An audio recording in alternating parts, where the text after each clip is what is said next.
The rain begins to fall just as Elena Martinez steps out of the hotel ballroom, her heels clicking against the marble floor with a rhythm that matches her racing heart. She does not look back. She cannot look back.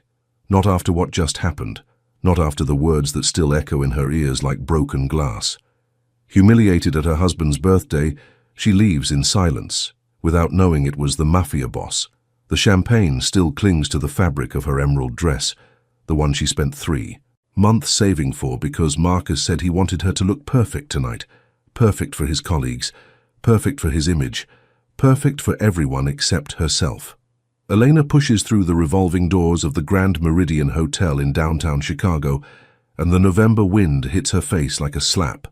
But it is nothing compared to the slap she felt inside that ballroom. Not a physical one. Marcus would never leave marks where people could see. His cruelty has always been more refined than that. She walks without direction, her clutch pressed against her chest, her breath coming in short, painful gasps. The city rises around her in towers of glass and steel, indifferent to her pain, indifferent to the tears that mix with the rain on her cheeks. Inside the ballroom, 200 guests had gathered to celebrate Marcus Whitfield's 40th birthday. The decorations alone cost more than Elena's annual salary as a pediatric nurse.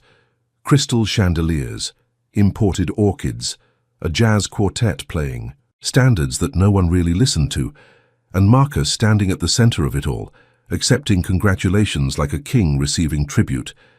Elena had spent the entire evening by his side, smiling until her face ached, laughing at jokes that were not funny, pretending that everything was fine. That is what she has been doing for 8 years of marriage. Pretending. But tonight, something broke. It started with a comment. Such a small thing, really. Marcus was talking to a group of investors about his latest real estate development, when one of them mentioned how impressive it was that he managed to build his empire while maintaining such a beautiful family. Marcus had laughed, that cold, polished laugh that Elena had learned to dread. "Beautiful?" he had said, loud enough for everyone nearby to hear. "Eleanor is many things, but let's not exaggerate. I keep her around because she's useful. She knows how to stay quiet and not embarrass me. Most of the time." The investors had shifted, uncomfortably. Someone cleared their throat, but no one said anything. No one ever says anything. Elena had stood there, frozen, the champagne glass trembling in her hand. She wanted to scream. She wanted to throw the drink in his face. She wanted to tell everyone in that room what Marcus Whitfield really was behind closed doors. The controlling behavior, the constant criticism, the way he made her feel like she was nothing without him. Instead, she did what she always does. She smiled. She excused herself to use the restroom, and then she walked straight out the front door. Now she finds herself on Michigan Avenue, the famous shopping district that she used to love visiting before her life became a series of obligations and apologies. The stores are closed at this hour, their windows dark, displaying mannequins frozen in poses of artificial happiness. Elena stops walking. She realizes she has no idea where she is going. She cannot go home. Not yet. Home is Marcus's penthouse on Lakeshore Drive, a gilded cage with a view of the water that she is not allowed to enjoy. Home is where Marcus will eventually return, drunk and angry, demanding to know why she embarrassed him by leaving his party early. She has no friends left. Marcus made sure of that. Over the years, he isolated her from everyone she loved, convincing her that they were the problem, not him. Her parents are gone. Her sister moved to Seattle 3 years ago, and they have not spoken since Marcus intercepted one of her calls and told her that Eleanor did not want to see her anymore. Eleanor is alone, completely and utterly alone. She keeps walking, not caring that her designer heels are being ruined by the wet pavement, not caring that her makeup is running down her face, not caring about anything except putting distance between herself and that hotel.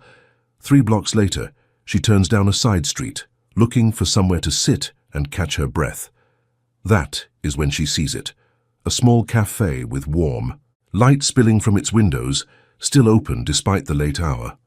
The sign above the door reads "Nocturne" in elegant script. Elena pushes open the door, and a bell chimes softly to announce her arrival. The interior is intimate and sophisticated, with dark wood paneling, leather booths, and the low hum of jazz playing from hidden speakers. It is almost empty at this hour, a bartender polishing glasses, a couple in the corner speaking in whispers, and one man sitting alone at the bar, his back to the door. Elena takes a seat at a small table near the window, as far from the other patrons as possible. She does not want to talk to anyone. She does not want to exist. She just wants to sit in this warm, quiet space and figure out what to do next. A server approaches, a young woman with kind eyes and a name tag that reads, Sophie. "Rough night?" Sophie asks, her voice gentle. Eleanor looks up, surprised by the simple act of someone noticing her. "Is it that obvious?" Sophie smiles, sympathetically. "The mascara is a bit of a giveaway. Can I get you something? On the house. Just water, please. And maybe some napkins." Sophie nods and disappears, returning moments later with a glass of water, a stack of napkins, and a small plate of biscotti that Elena did not ask for, but appreciates nonetheless. "Take your time," Sophie says. "We're open until 2. Elena spends the next hour at that table, slowly pulling herself together. She cleans her face. She drinks her water. She stares out the window at the rain and thinks about her life, about all the choices that led her to this moment. She married Marcus when she was 24. He was charming then, successful, older. He made her feel special, like she was the only woman in the world. She did not see the warning signs until it was too late. The jealousy that he disguised as love, the control that he called protection, the cruelty that he claimed was just honesty. By the time she understood what she had gotten herself into, she was trapped. No money of her own, Marcus controlled all their finances.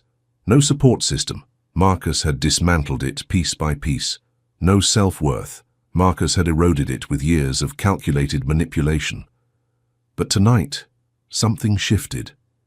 Sitting in that cafe, watching the rain slide down the window, Eleanor feels something she has not felt in a very long time. Anger, not the suppressed, internalized anger that she has carried for years. Real anger, righteous anger, the kind that makes you want to stand up and do something, even if you do not know what that something is yet. She is 32 years old. She has a nursing degree that she has not used in 3 years because Marcus convinced her that she did not need to work. She has nothing that belongs to her, nothing except the clothes on her back and the small emergency fund she has been secretly building for the past 6 months, $3,000 hidden in an account that Marcus does not know about. It is not enough, but it is something. Elena is so lost in thought that she does not notice the man from the bar approaching until he is standing right beside her table. "Excuse me." She looks up, startled.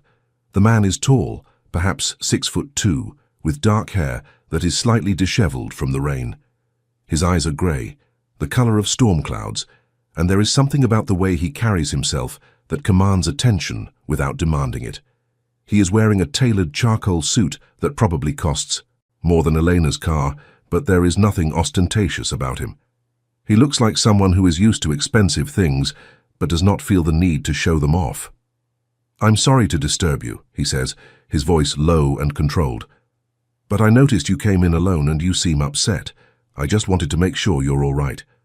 Elena's first instinct is to dismiss him. She has had enough of men for one lifetime. But there is something in his tone that stops her. It is not predatory. It is not flirtatious.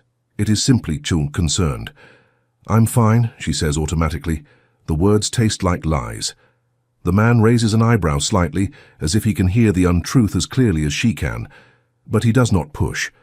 "If you say so," he replies, "but if you need anything, I'll be at the bar. My name is Dominic." He turns to leave, and Elena should let him go. She should return to her water and her thoughts and her anger. But something makes her speak. "Wait." Dominic stops and looks back at her. "Why?" Elena asks. "Why would you care if a stranger is all right?" It is a genuine question, and Dominic seems to consider it carefully before answering. "Because sometimes," he says slowly, "the difference between surviving a bad night and not surviving it comes down to one person noticing that something is wrong. The words hit Elena harder than she expects. She thinks about all the nights when she wished someone would notice, all the times she silently screamed for help in a room full of people who were too busy or too polite to see. "Sit down," she says, "please." Dominic does not hesitate. He takes the seat across from her, his movements fluid and deliberate. Up close, Eleanor can see that he is older than she initially thought, probably late 30s, with fine lines around his eyes that suggest he has seen more than his share of difficult nights. "I'm Elena," she offers. "It's nice to meet you, Elena, though I wish the circumstances were better." She almost laughs. "You and me, both." They sit in silence for a moment, and Elena finds that it is not uncomfortable. There is no pressure to fill the space with words, no expectation that she explain herself. Dominic simply waits, patient as stone. Finally, Elena speaks. "I just walked out of my husband's birthday party." "And left him there alone?" "He wasn't alone. He had 200 of his closest business associates to keep him company." The bitterness in her voice surprises her. "Besides, I don't think he's noticed I'm gone yet. He's too busy enjoying being the center of attention." Dominic nods slowly. "Sounds like a difficult marriage." "That's one word for it." "What word would you use?" Elena thinks about it. "A mistake," she says finally. "A very long, very expensive mistake." Dominic does not offer sympathy or advice. He does not tell her to leave her husband or to work things out. He just listens, really listens, in a way that Marcus never has. "The worst part," Elena continues, the words tumbling out, "now that she has started, is that I knew. Deep down I knew from the beginning that something was wrong, but I ignored it. I told myself I was being paranoid, that every relationship has problems, that he would change once we were married." She laughs bitterly. "He changed, all right, he got worse." "People show you who they are," Dominic says quietly. "The mistake isn't in believing them the first time. The mistake is in not believing them the second time." Elena looks at him, really looks at him for the first time. There is depth in those grey eyes, shadows that hint at his own difficult past. This is not a man who has lived an easy life, despite his expensive suit and polished manner. "You sound like you speak from experience," she says. "Everyone has a past," Dominic replies. "The question is whether you let it define your future." Their conversation continues, meandering through topics both serious and light. Eleanor learns that Dominic owns several businesses in Chicago, though he is vague about the specifics. He has a younger sister who lives abroad and a mother who passed away 5 years ago. He has never been married, though he was engaged once, a long time ago. "What happened?" Elena asks.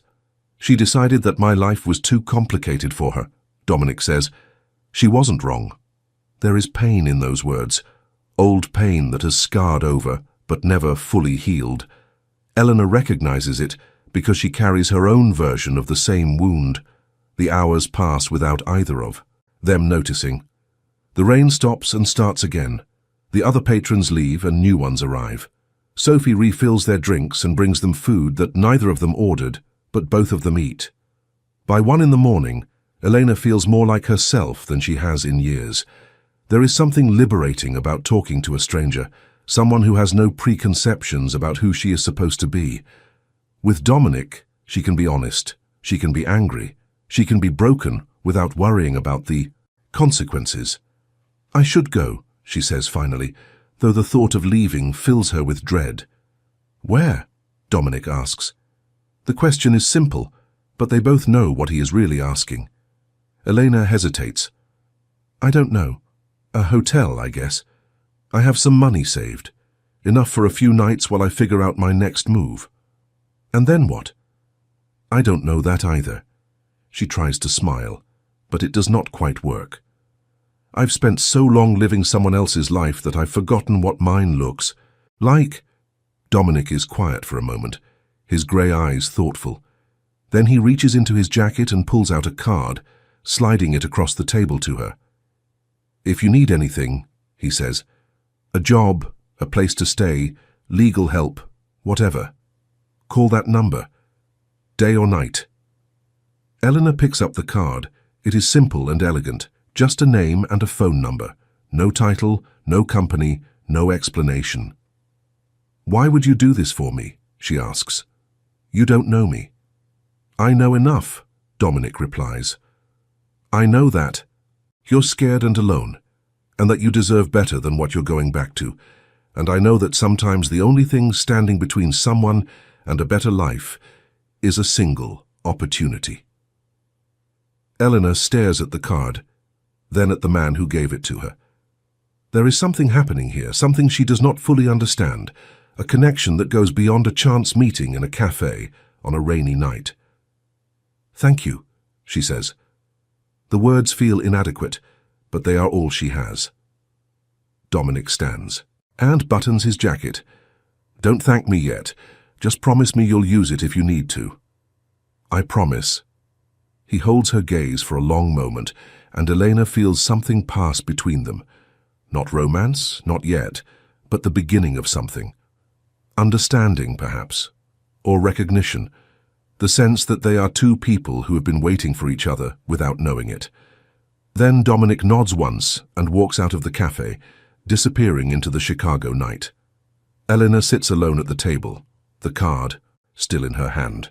She doesn't know that Dominic Romano is one of the most powerful men in the city. She does not know that his name is spoken in whispers among certain circles, that his reach extends into every corner of Chicago's underworld, that his word is law in places where the actual law fears to tread. She does not know that by accepting this card, by making this connection, she has just changed the trajectory of her entire life. All she knows is that for the first time in 8 years, she does not feel alone, and that is enough for now. Elena walks out of Nocturne into the cold November air. The rain has stopped, and the city glistens under the streetlights, wet and clean and full of possibility. She takes a deep breath and starts walking toward the nearest hotel. Behind her, in the shadows across the street, a black SUV sits with its engine idling. Inside, a man with a scarred face watches Eleanor until she disappears around the corner. Then he picks up his phone. "She just left," he says. "Should I follow her?" There is a pause on the other end of the line. Then Dominic Romano's voice, calm and authoritative. "No, let her go. But keep eyes on the husband. I want to know everything about Marcus Whitfield by morning." The man in the SUV smiles slightly. "Boss, are you sure this is a good idea? Getting involved with some random woman?" "She's not random," Dominic replies. "Not anymore." He hangs up without another word, and the SUV pulls away from the curb, vanishing. Into the maze of Chicago's streets, Eleanor has no idea what she has stumbled into, but one thing is certain, her life will never be the same. Check if you're already subscribed to this channel. If you're not, you're missing stories like this one, stories that stay with you long after they end. Hit that subscribe button now because you won't want to miss what happens next. The hotel room is small and unremarkable, a basic double at a mid-range chain 3 blocks from Lake Michigan. The walls are beige, the carpet is brown. The art is the kind of inoffensive abstract that exists only in places like this. But to Eleanor, it feels like a sanctuary. She spent the first night staring at the ceiling, unable to sleep, waiting for Marcus to find her. His calls started around 2 in the morning, 37 of them before she turned off her phone. His texts ranged from concern to anger to threats, following the predictable pattern of a man who is losing control over something he considers his property. "Where are you?" "This isn't funny, Elena. If you don't answer me, there will be consequences. You know you can't survive without me." "I'm sorry, okay? Just come home." "Fine. See what happens when you try to leave me." Elena read each message with a strange detachment, as if they were written to someone else. For the first time, she could see them clearly, not as expressions of love or even anger, but as tools of manipulation, carefully calibrated to keep her in her place. She did not respond to any of them. Now, 2 days later, she sits on the edge of the bed, Dominic's card in her hand, debating whether to use it. She has already burned through $400 on the hotel, plus food, plus the new phone she bought, so Marcus could not track her old one. At this rate, her savings will last another week, maybe 2 if she's careful. And then what? She has no job, No references from the past 3 years, no apartment, no car, no credit cards in her own name. Marcus made sure that every aspect of her life was tied to him. She used to think it was romantic, the way he wanted to take care of everything. Now she understands it for what it was, a trap. Elena looks at the card again. Dominic Romano. The name means nothing to her, but something about the man himself does. The way he looked at her, the way he listened, the way he offered help without expectation. She picks up her new phone and dials. It rings twice before a woman answers. Romano Enterprises. How may I direct your call? Elena hesitates. I'm looking for Dominic. Dominic Romano. He gave me this number. May I ask who's calling? Elena Martinez. He might not remember me, but please hold. There is a click, then silence. Elena's heart pounds in her chest as she waits, suddenly convinced that this was a mistake, that she misread the situation, that Dominic was just being polite and never expected her to actually call. Then his voice comes through the line, low and familiar. Elena, I was hoping I'd hear from you. Relief floods through her, so powerful it makes her dizzy. You remember me? Of course I remember you. There is warmth in his tone, but also something else, concern. Are you all right? Are you safe? I'm in a hotel. I left Marcus that night after we talked. I haven't been back. Good, that's good. A pause. Have you eaten today? The question catches her off guard. What? Eaten. Food. Have you had any? Elena tries to remember. She had half a sandwich yesterday, maybe. Some coffee this morning. I'm fine. That's not an answer. She can almost hear him frowning through the phone. Where are you staying? She tells him, and there is a moment of silence. I'm sending a car, Dominic says. It'll be there in 20 minutes. I want you to get in and let it bring you somewhere safe. Safe? Safer than where you are now. Marcus Whitfield has connections, Elena. If he wants to find you, a hotel under your real name is the first place. He'll look. Ice runs through Elena's veins. She had not thought of that. She checked in with her driver's license, used her credit card to hold the room. She might as well have left a trail of breadcrumbs. How do you know about Marcus's connections? She asks. Another pause, longer this time. I know a lot of things about a lot of people. It's part of my business. Get in the car, Elena. I'll explain everything when you arrive. The line goes dead. Elena stares at the phone for a long moment, her mind racing. Every instinct she has tells her that this is crazy, that getting into a stranger's car and letting it take her to an unknown location is exactly the kind of thing that ends badly. But another part of her, the part that sat in that cafe and felt seen for the first time in years, trusts Dominic Romano. Against all logic, against all common sense, she trusts him. She gathers her few belongings into her bag and heads down to the lobby to wait. The car arrives exactly 20 minutes. Later, a sleek black sedan with tinted windows. The driver is a middle-aged man with a polite smile and a professional demeanor. He opens the back door for Elena without a word.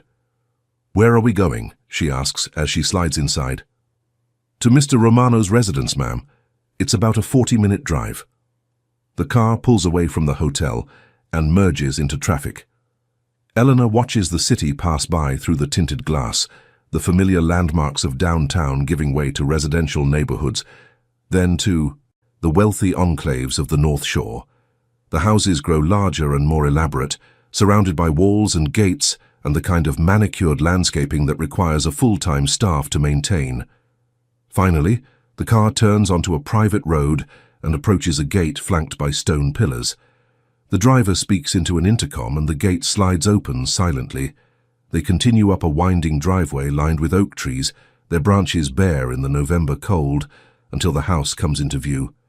It is not a house. It is an estate. 3 stories of grey stone and glass, modern and elegant, with floor-to-ceiling windows that look out over a vast lawn sloping down to a private lake. The architecture is clean and minimalist, nothing like the ostentatious McMansions that Marcus always admired. This building whispers wealth rather than shouting it. The car stops at the front entrance, and a man in a dark suit opens Elena's door. He is young, maybe late 20s, with sharp features and watchful eyes that miss nothing. "Mrs. Martinez, I'm Vincent. Mr. Romano asked me to escort you inside." Elena follows Vincent through the front door and into a foyer that takes her breath away. The ceiling soars 2 stories high, with a massive abstract sculpture suspended in the center like frozen lightning. The floors are polished concrete, the walls lined with art that Elena does not recognize but instinctively knows is valuable. "This way, please." Vincent leads her through a series of rooms, each more impressive than the last. A formal living room with leather sofas and a fireplace large enough to stand in. A library with walls of books from floor to ceiling. A dining room with a table that could seat 20. Finally, they arrive at a set of glass doors that open onto a covered terrace overlooking the lake. Dominic is waiting there, standing at a railing with his hands in his pockets, watching the grey water ripple in the wind. He turns as Elena approaches, and something shifts in his expression. Relief, perhaps, or satisfaction, or something deeper that she cannot name. "You came," he says. "You sent a car. I wasn't sure you'd get in it." Eleanor crosses her arms, suddenly aware of how out of place she must look in this world of wealth and power. "I almost didn't, but then I thought about what you said, about Marcus's connections, about how he could find me." Dominic nods slowly. He's already looking. He filed a missing persons report this morning. "What?" He's claiming, "You had a mental breakdown and disappeared. He's worried about your safety." The irony in Dominic's voice is sharp. He's very convincing. The police are taking it seriously. Eleanor feels the ground shift beneath her feet. Of course Marcus would do something like this. Of course he would twist the narrative to make her look unstable, to make himself look like the concerned husband. It is exactly the kind of move he's been making for their entire marriage. "I'm not crazy," she says. "I'm not having a breakdown. I just left. I know that. But the authorities don't, and more importantly, Marcus's lawyers don't. If they find you before you have a chance to tell your side of the story, he could have you committed, or at least make your life very, very difficult." The implications sink in slowly. Marcus is not just trying to find her. He is trying to destroy her, to discredit her, to make sure that if she ever tries to leave him publicly, no one will believe a word she says. "What do I do?" Eleanor asks, hating how small her voice sounds. Dominic turns to face her fully, his grey eyes serious. "You let me help you. You stay here, where my people can keep you safe. You work with my lawyers to build a case for divorce that Marcus can't worm his way out of. And you trust me when I tell you that by the time this is over, Marcus Whitfield will never be able to hurt you again." It is a lot to take in. Too much, maybe. Elena's head is spinning with questions and doubts, and the nagging voice that tells her she should be more suspicious of a man who barely knows her, but is offering to upend his entire life on her behalf. "Why?" she asks. "Why would you do all this for me?" Dominic is quiet for a long moment, his gaze fixed on hers with an intensity that makes it impossible to look away. "Because I've seen what men like Marcus do to the people they claim to love," he says finally. "Because I've watched it destroy someone I cared about, and I swore I would never stand by and let it happen again if I had the power to stop it." He pauses. "And because you walked into that cafe looking like the world had beaten you down, and you still had enough fight in your eyes to keep going. That means something." Eleanor does not know what to say. No one has ever spoken to her like this, with this much conviction, this much certainty. It is terrifying and exhilarating in equal measure. "Okay," she says at last. "I'll stay. For now." Dominic nods, a hint of a smile touching his lips. "Good. Vincent will show you to your room. Get some rest, Elena. Tomorrow we start fighting back." He walks past her into the house, and Elena is left standing on the terrace, staring out at the lake. The water is dark and still, reflecting the grey November sky. In the distance a bird calls, lonely and haunting. She thinks about everything that has happened in the past 3 days. Walking out of Marcus's party, meeting Dominic in the cafe, checking into the hotel, getting into the car. Standing here now in the home of a man she barely knows, but who sees her in ways her husband never did. It feels like the beginning of something. Something terrifying. Something beautiful. Something that could change everything. Eleanor takes a deep breath and follows Vincent into the house. 3 weeks pass.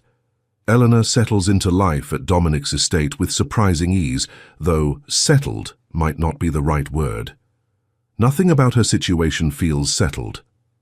Every morning, she wakes up in the spacious guest room on the 2nd floor, with its views of the lake and its crisp white linens, and spends a few seconds remembering where she is and how she got here. Then reality comes flooding back, and she forces herself to get out of bed and face another day. The house is staffed by a small army of people whose purposes Elena is only beginning to understand. There is Mrs. Chen, the housekeeper, a formidable woman in her 60s who runs the domestic operations with military precision. There is Carlos, the cook, a jovial man from Mexico who insists on feeding Elena 3 meals a day, whether she is hungry or not. There is Vincent, who seems to function as some kind of assistant or bodyguard to Dominic, always nearby, but never intrusive. And then there is Dominic himself.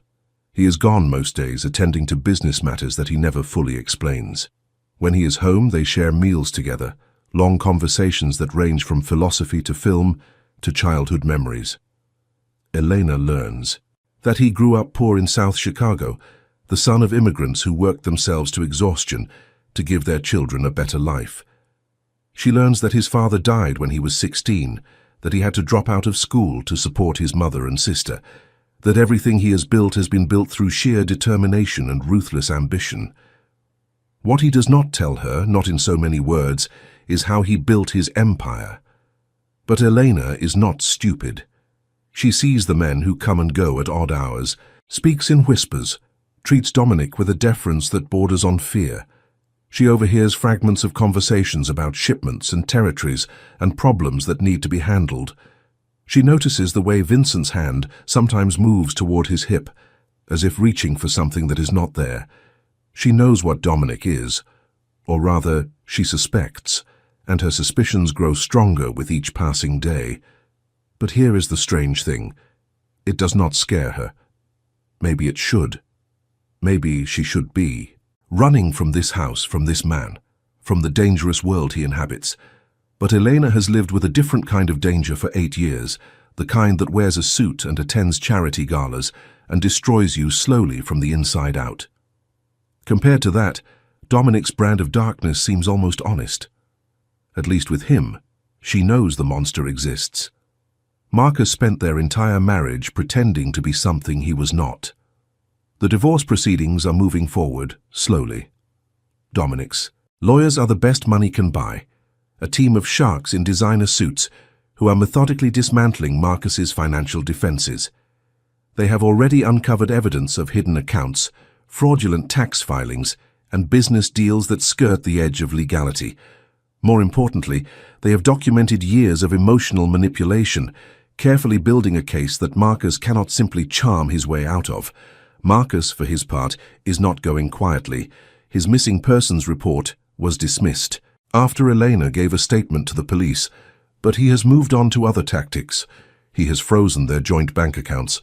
He has contested every document, every claim, every request. He has given interviews to local media portraying himself as a devoted husband whose wife abandoned him without explanation.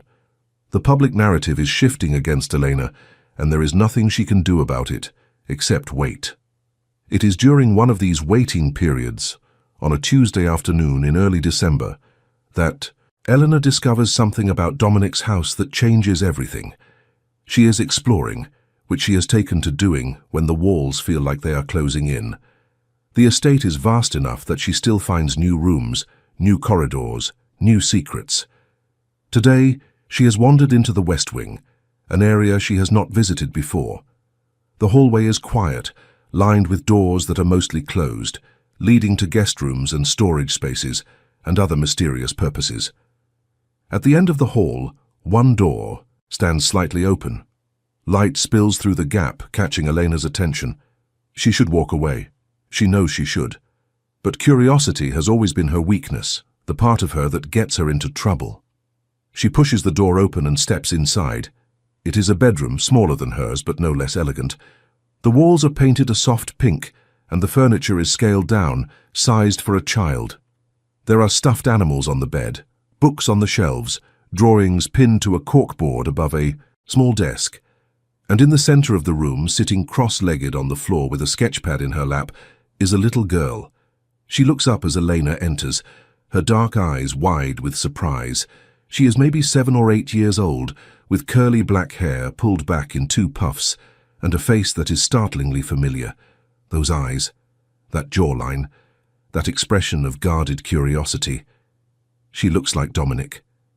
"Who are you?" the girl asks. Her voice is steady, unafraid. She has her father's composure, Elena thinks, and then her father. "I'm Elena," she says, kneeling down so they are at the same level. "I'm staying here for a little while. What's your name?" "Sophia." The girl studies her with an intensity that is disconcerting coming from someone so young. "Are you my dad's girlfriend?" Elena feels her face flush.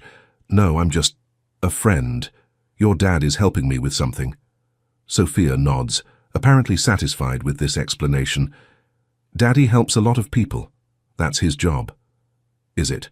"That's what he says."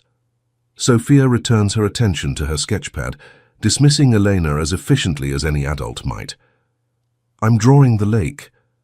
Do you want to see?" Elena moves closer and looks at the drawing. It is surprisingly good for a child her age, showing a real sense of composition and color. The lake stretches across the page, gray and blue and silver, with bare trees reaching toward a cloudy sky. "That's beautiful," Elena says, and means it. "Thank you." Sophia adds another careful stroke of blue. "I like to draw when I'm sad. It makes me feel better." "Why are you sad?" The question slips out before Elena can stop it, and she immediately regrets asking. But Sophia just shrugs, as if sadness is as normal as breathing. "My mum went away," she says simply, "a long time ago. Sometimes I still miss her." Eleanor's heart cracks open. She knows that feeling, the absence that never quite fades, the longing for someone who is no longer there. She felt it when her own mother died, and again when Marcus systematically cut her off from everyone she loved. "I'm sorry," Elena says. "I know what it's like to miss someone." Sophia looks up at her, those dark eyes suddenly piercing. "Do you have a mum?" "Not anymore. She passed away a few years ago." "That's sad." Sophia is quiet for a moment. "But at least you got to have her for a while." Some people don't even get that. The wisdom in those words coming from such a young mouth takes Elena's breath away. This child has seen too much, understood too much. She has been shaped by loss in ways that no child should have to be. "Sophia?" Dominic's voice comes from the doorway, and both Elena and the girl turn to look at him. He is standing in the entrance, his expression unreadable, his eyes moving between his daughter and the woman kneeling beside her. "Daddy!" Sophia jumps up and runs to him, wrapping her arms around his waist. He catches her effortlessly, lifting her into his arms as if she weighs nothing. "What are you doing out of your room, Piccola?" he asks, his voice soft in a way Elena has never heard before. "Mrs. Chen said you were taking a nap." "I wasn't tired, and then Elena came to visit." Sophia looks back at Elena with a smile. "She's nice, Daddy. Can she stay?" Dominic meets Elena's eyes over his daughter's head. There is something complicated in his gaze, a mix of emotions that she cannot quite decipher. "We'll see," he says. "Now go find Mrs. Chen and ask her for a snack. I need to talk to Elena alone." Sophia nods and wriggles out of his arms, pausing at the door to wave goodbye to Elena before disappearing down the hallway. The silence that follows is heavy with unspoken questions. "You didn't tell me you had a daughter," Elena says finally. "I don't tell most people." Dominic moves into the room, picking up one of Sophia's drawings from the desk and studying it. It's safer that way. Safer for who? For her.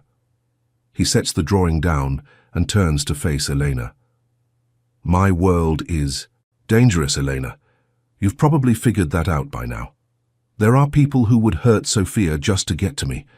Keeping her existence quiet is the only way I can protect her. Elena absorbs this, adding it to the growing picture she has of Dominic Romano, crime boss, philanthropist, father. Each revelation adds another layer to a man who refuses to be easily categorized.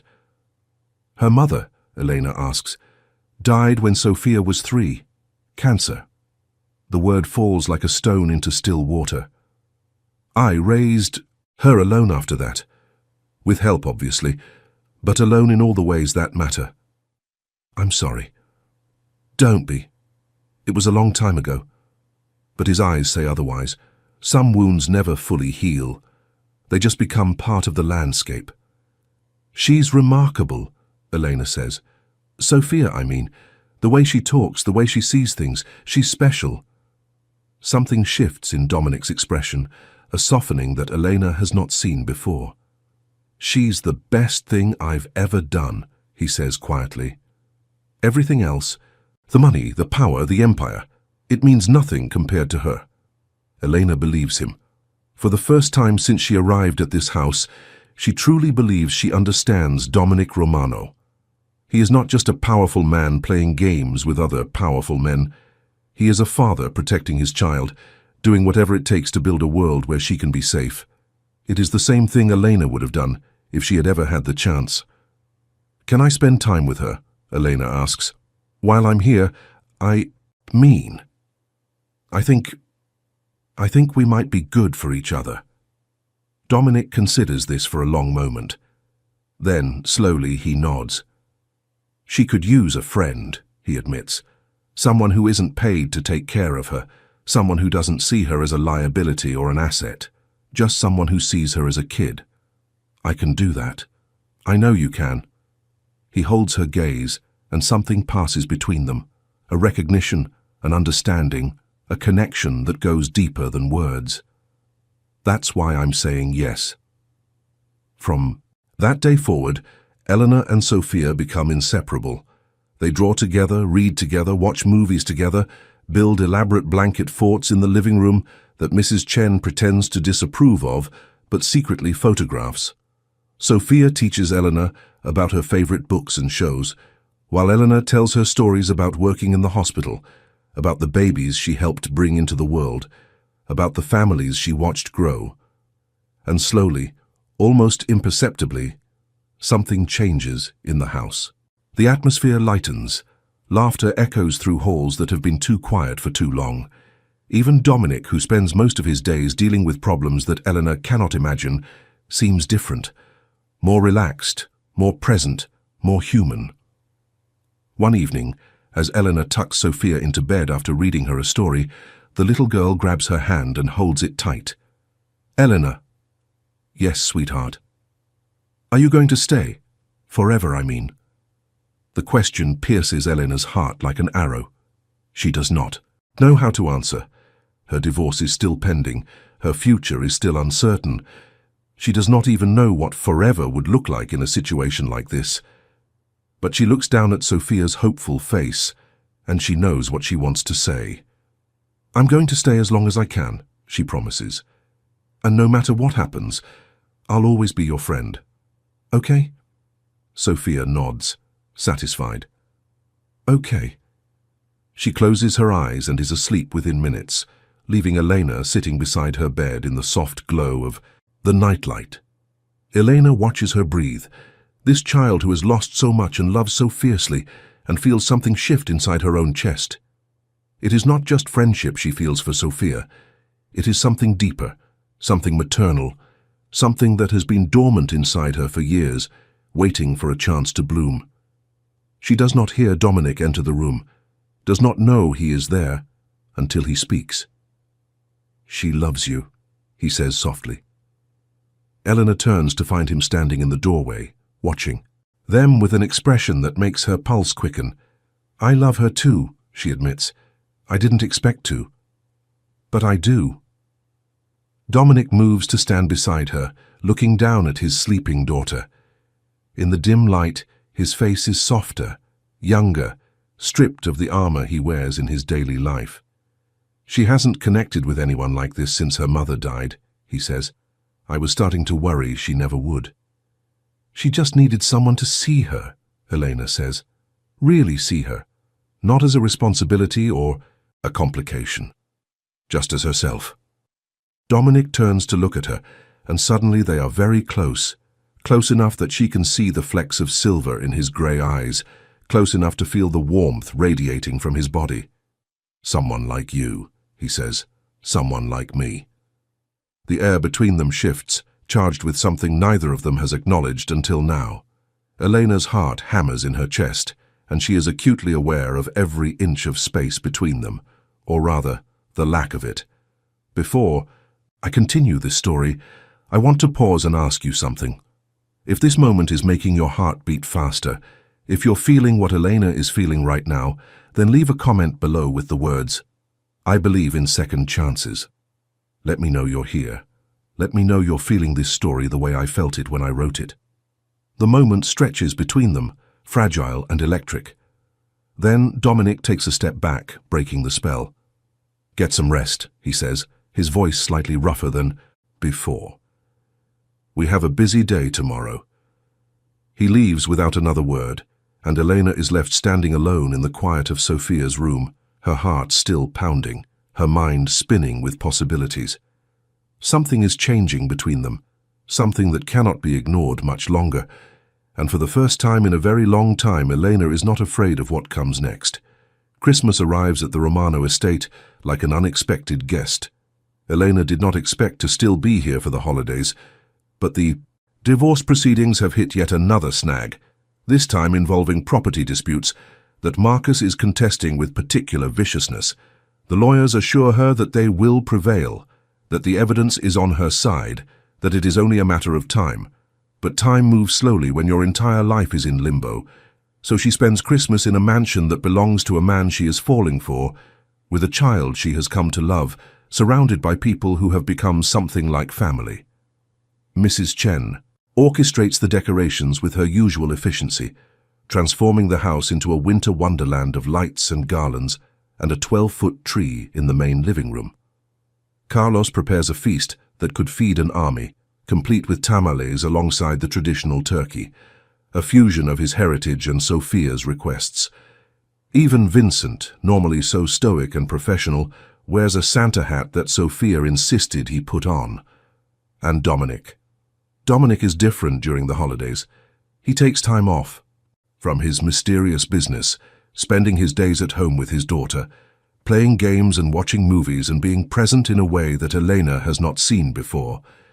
The tension that usually lines his shoulders is gone, replaced by something softer, something almost joyful.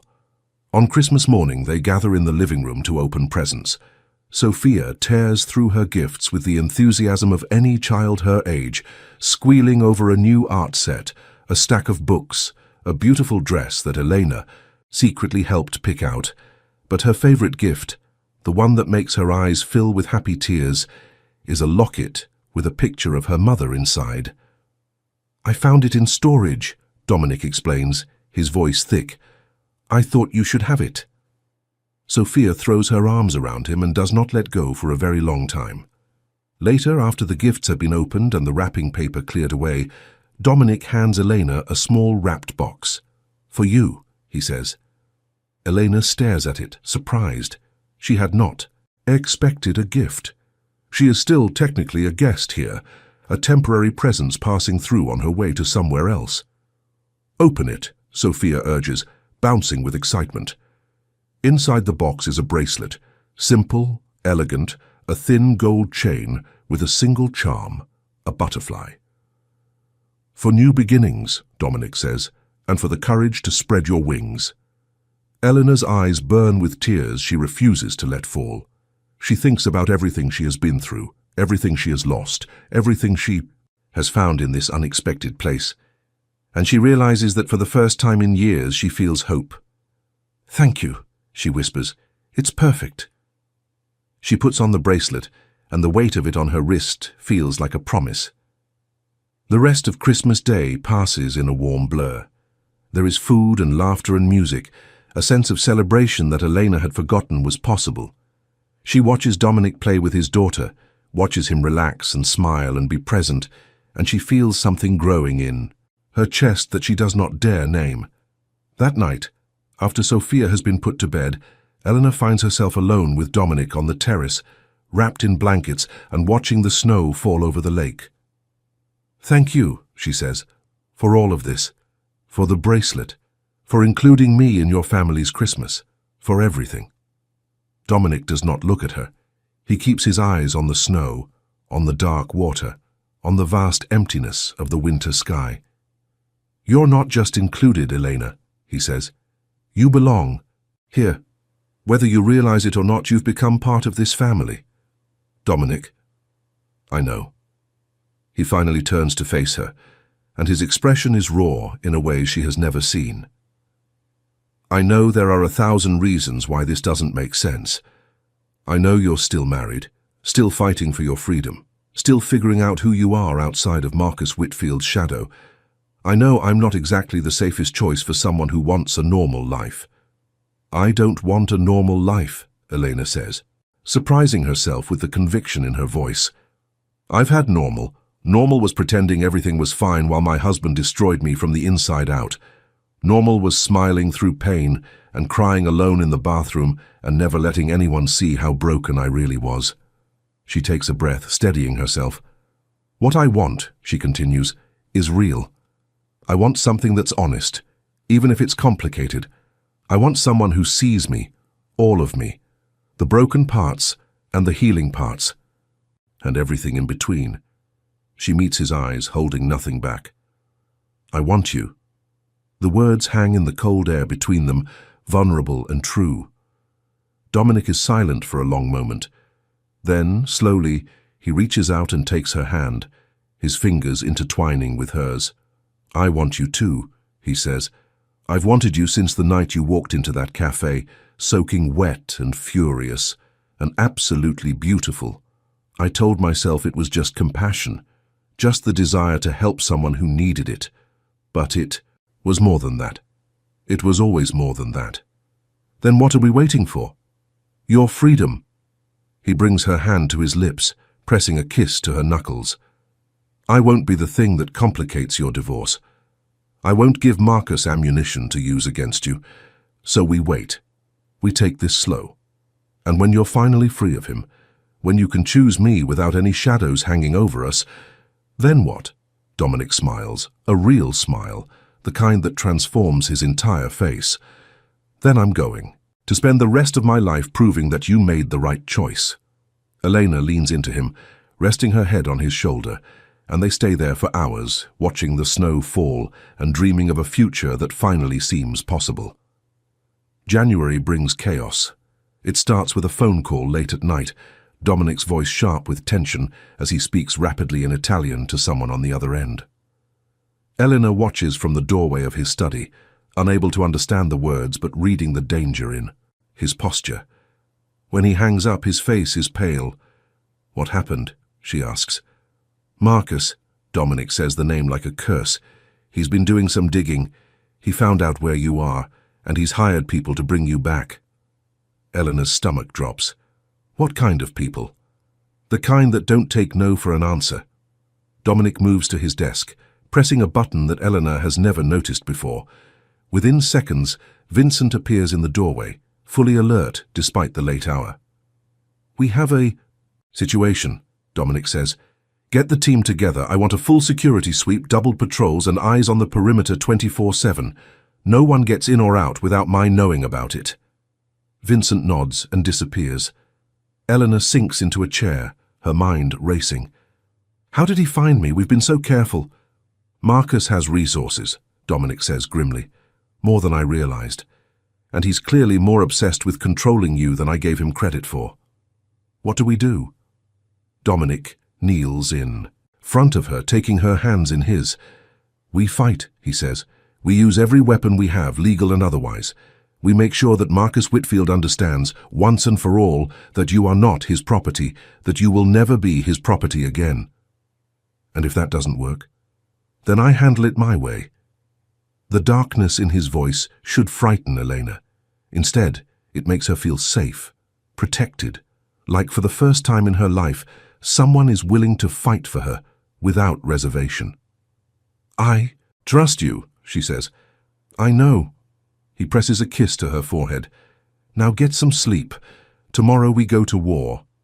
But sleep does not come. Eleanor lies awake in her room, listening to the sounds of the house preparing for siege. Footsteps in the hallway, whispered conversations, the quiet click of weapons being checked and loaded. She thinks about Marcus, about the man she married and the monster he became. She thinks about all the years she spent afraid, the years she lost trying to make a bad marriage work.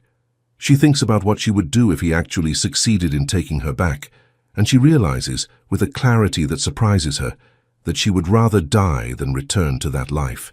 The thought should terrify her. Instead, it fills her with resolve. She gets out of bed, pulls on a robe, and goes to find Dominic. He is in his study, surrounded by men in dark suits, maps spread across the desk, phones buzzing with constant updates. When he sees her in the doorway, he excuses himself and comes to her side. "You should be resting," he says. "I can't rest. Not with all this happening because of me. None of this is because of you. It's because of Marcus, because he's a controlling, dangerous man who refuses to let go of what he thinks belongs to him." Dominic cups her face in his hands. "You're not to blame for his sickness, Elena. You never were." "I want to help," she says. "I can't just sit in my room waiting for something to happen. Tell me what I can do." Dominic studies her for a long moment, then nods slowly. "All right," he says. "There is something." The plan is elegant in its simplicity. Marcus's hired men have been watching the estate for days, looking for vulnerabilities, patterns, weaknesses they can exploit. What they do not know is that Dominic has been watching them right back. "We let them think they've found a way in," Dominic explains the next morning, gathered around the dining table with his most trusted lieutenants. "We give them a window of opportunity that looks real but is actually a trap. When they move, we move. And when it's over, we have evidence of their intent that even Marcus's lawyers can't deny." "What about me?" Elena asks. "You're the bait." The word hangs in the air, heavy with implication. "Before you say no," Dominic continues quickly, "let me explain. You'll be completely safe. Vincent and 3 of my best men will be with you at all times, just out of sight. The moment Marcus's people make a move, we intervene. You won't be in any real danger." "But they have to believe they have a chance," Elena says, understanding. "They have to commit to the plan before you can catch them." "Exactly." Elena considers this. The old her, the one who lived under Marcus's control, would never have agreed to something so risky. But she is not that person anymore. She has spent too many years being a victim. It is time to be something else. "I'll do it," she says. The operation takes 3 days to set up. Eleanor continues her normal routine, spending time with Sophia, eating meals with the household, occasionally venturing into the garden despite the cold. To anyone watching, she looks like a woman settling into a comfortable new life, unaware of the danger closing in around her. But behind the scenes, Dominic's people are everywhere. Hidden cameras, listening devices, men positioned at strategic points throughout the property. It is a web of surveillance that Elena finds both impressive and slightly unsettling. On the 3rd night, the trap is sprung. Elena is in the library reading by the fire when she hears the faint sound of breaking glass from somewhere in the house. Her heart leaps into her throat, but she forces herself to stay calm, to keep reading, to appear oblivious. Footsteps approach. The door to the library opens. 2 men step inside, dressed in black, faces covered with ski masks. They move with professional efficiency, clearly experienced in this kind of work. "Mrs. Whitfield?" one of them says. "Your husband wants you home." Eleanor sets down her book with steady hands. "My name is Martinez, and I'm not going anywhere with you." The men exchange glances. One of them pulls out a syringe. We can do this the easy way or the hard way, he says. Your choice. Elena opens her mouth to respond, but before she can speak, the library explodes into chaos. Vincent appears from behind a hidden panel in the wall, moving with lethal precision. Two more of Dominic's men crash through the windows. The masked intruders barely have time to react before they are subdued, pinned to the ground, weapons stripped away. It is over in less than 30 seconds. Dominic appears in the doorway, his expression cold as winter. Take them to the warehouse, he orders. I want to know everything. Who hired them? How they got in, what their orders were. The men are dragged away, and then it is just Elena and Dominic, alone in the library with the broken glass and the lingering tension. Are you all right? He asks, crossing to her side. I'm fine. Elena's voice shakes slightly, the adrenaline finally catching up with her. That was intense. I know. I'm sorry you had to be part of it. Don't be. She meets his eyes, and despite everything, she manages a smile. I told you I wanted to help. This is what helping looks like. Dominic pulls her into his arms, and Elena lets herself be held, lets the fear and tension drain away, replaced by the solid warmth of his embrace. It's almost over, he murmurs into her hair. One more push and Marcus will never be able to touch you again. How can you be so sure? Because the men we caught are going to sing like canaries once my people talk to them, and because I have a friend in the federal prosecutor's office who has been looking for a reason to investigate Marcus Whitfield for years. Dominic pulls back, his hands on her shoulders, his grey eyes burning with conviction. By this time next week, your husband will be facing charges for conspiracy, harassment, and attempted kidnapping. His empire is going to crumble, and there won't be a thing he can do to stop it. Elena wants to believe him. She wants it so badly that she can taste it. And if he finds a way out, she asks, if his lawyers manage to spin this like they always do, they won't. Dominic's voice is steel. I won't let them. The next few days are a blur of legal maneuvering and careful strategy. Dominic's lawyers work around the clock, coordinating with the federal prosecutor, building a case that even Marcus cannot wriggle out of. The men who tried to kidnap Elena provide detailed testimony, naming Marcus as the mastermind and describing the payment they received, the instructions they were given, the violence they were authorized to use. The evidence is overwhelming. On a grey Thursday morning, Marcus Whitfield is arrested at his downtown Chicago office, perp-walked in front of cameras in full view of the business associates he spent his life trying to impress. The footage plays on every local news station, and Elena watches it from the safety of Dominic's study, feeling something she thought she might never feel again. Freedom. The divorce is finalized 2 weeks later. Elena walks out of the courthouse a single woman, her bracelet glinting in the winter sun, her future stretching before her like an open road. Dominic is waiting for her on the steps. How do you feel? He asks. Elena thinks about the question seriously. How does she feel? Relieved, certainly. Exhausted, grateful, hopeful. Like I'm finally myself again, she says. Like the person I was supposed to be has been waiting all this time, and now she finally gets to exist. Dominic smiles that rare, transformative smile. I'm glad, he says, because I have something I want to ask you. What is it? He takes her hand, his thumb tracing circles on her palm. Come home with me, he says. Not as a guest, not as someone I'm protecting. Come home with me as my partner, my equal, the woman I love. Elena's breath catches. You love me. I've loved you since the moment you walked into that cafe, Dominic admits. I was just waiting for the right time to tell you. And now is the right time. Now is the only time that matters. Elena looks at this man, this complicated, dangerous, beautiful man who has given her everything and asked for nothing in return. She thinks about the life she could have with him, the challenges and the joys, the darkness and the light. And she knows her answer. Yes, she says. Yes, I'll come home with you. Dominic sweeps her into his arms, kissing her deeply, and Elena tastes freedom and possibility and the first day of the rest of her life. 6 months later, spring has transformed the Romano estate into a garden of renewal.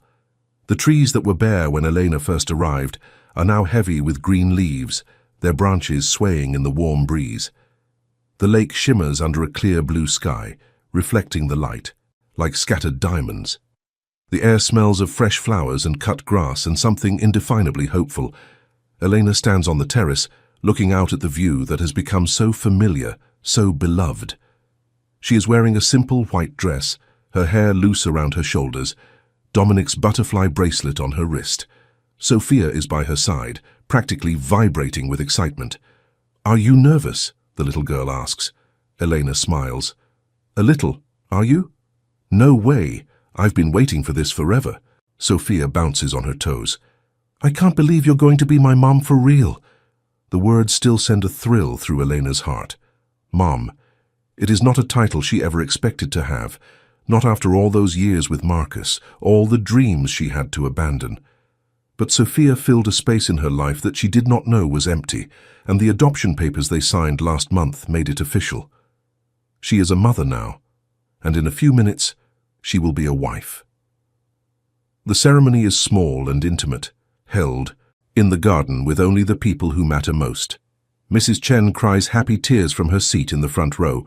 Carlos and Vincent stand by Dominic's side as groomsmen. Even some of Dominic's business associates are here, men whose names Elena does not ask about, but who clearly respect their boss enough to celebrate his happiness.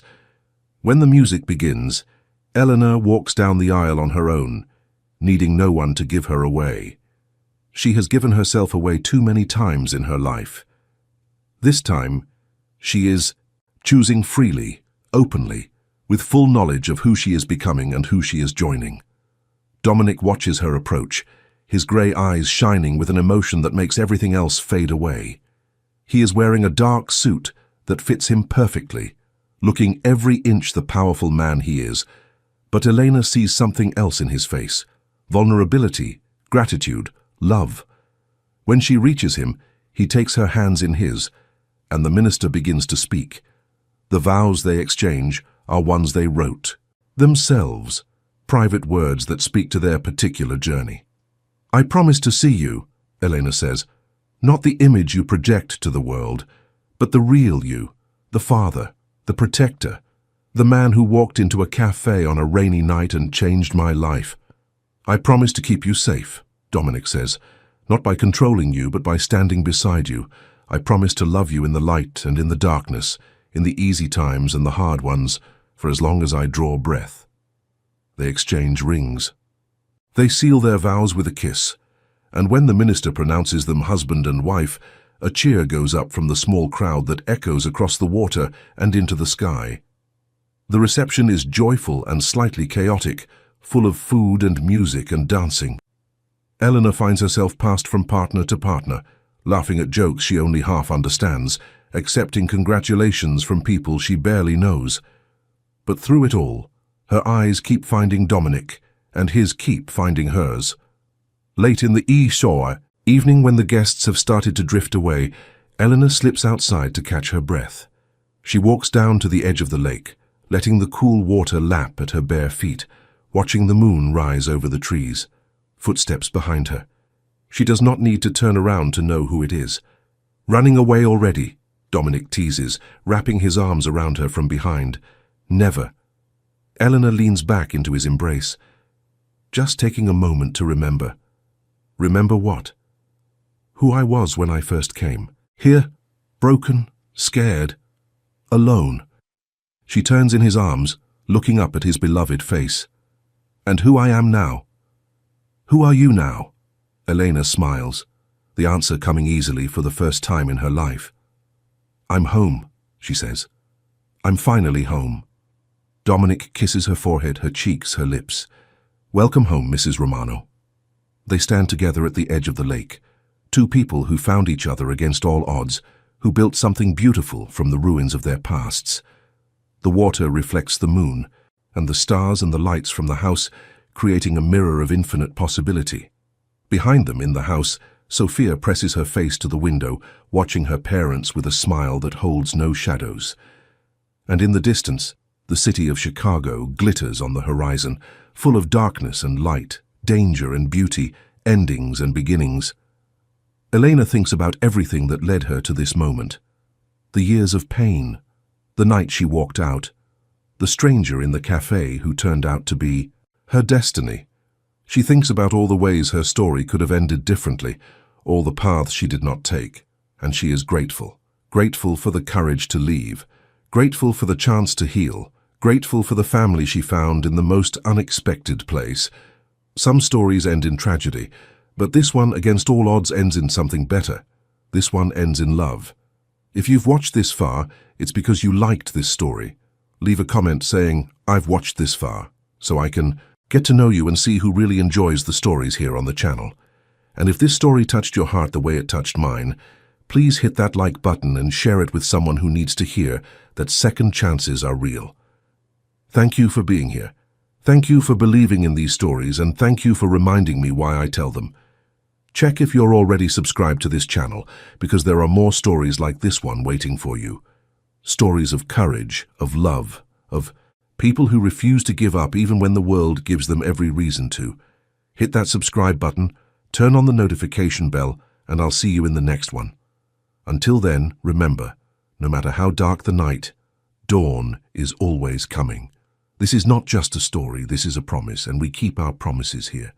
And we